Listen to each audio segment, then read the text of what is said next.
मुल्क के मारूफ गुलकार अरशद महमूद ने इंकशाफ किया है कि अदाकारी और गुलकारी के मौके हासिल करने के लिए वो 3 साल तक पाकिस्तान टेलीविजन के गेट के बाहर रोज आकर खड़े हो जाते थे और उनसे तंग आकर सिक्योरिटी गार्ड्स ने उन्हें धक्के देकर भगाया भी था। अरशद महमूद ने एक प्रोग्राम में बताया कि उनका ताल्लुक सिंध के छोटे से शहर रोहड़ी से है, ताहम अब वो सूबाई दारुल हुकूमत मुंतकिल हो चुके हैं। उनके मुताबिक गुलकारी करने से कबल ही उन्होंने सरकारी मुलाजमत हासिल कर ली थी और 2016 में वो सरकारी मुलाजमत से रिटायर हुए। उन्होंने बताया कि उन्हें शुरू से ही गुलकारी का शौक था और इसी शौक के चक्कर में वो हर रोज पीटीवी कराची सेंटर के गेट के बाहर खड़े हो जाते थे, ताहम वो किसी प्रोड्यूसर या हिदायतकार से मुलाकात करके अदाकारी का चांस हासिल कर सके। उनका कहना था कि उन्हें हर रोज गेट के बाहर देखकर सिक्योरिटी गार्ड्स ने उन्हें धक्के तक दिए, लेकिन वो अगले ही रोज दोबारा आ गए। अरशद महमूद के मुताबिक अगले रोज खुशकिस्मती से उन्हें programme manager Abdul Karim Bloch ने गेट के बाहर देखा और उनसे हाल चाल पूछने के बाद उन्हें अंदर आने का कहा और उन्होंने ही उन्हें पहला मौका दिया। एक सवाल के जवाब में उन्होंने बताया कि उन्हें शोहरत देखा जो चेहरा तेहरा गाने से मिली,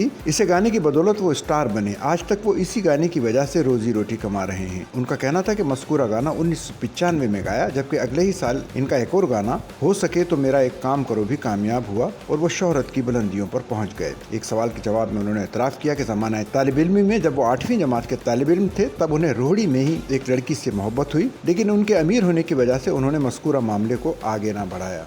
सच्चल न्यूज़ नेटवर्क की वीडियोस में खुश आमदेद। नाजरीन, वीडियो से मुतालिक अपनी कीमती राय का इजहार कमेंट बॉक्स में ज़रूर करें और चैनल को सब्सक्राइब करें।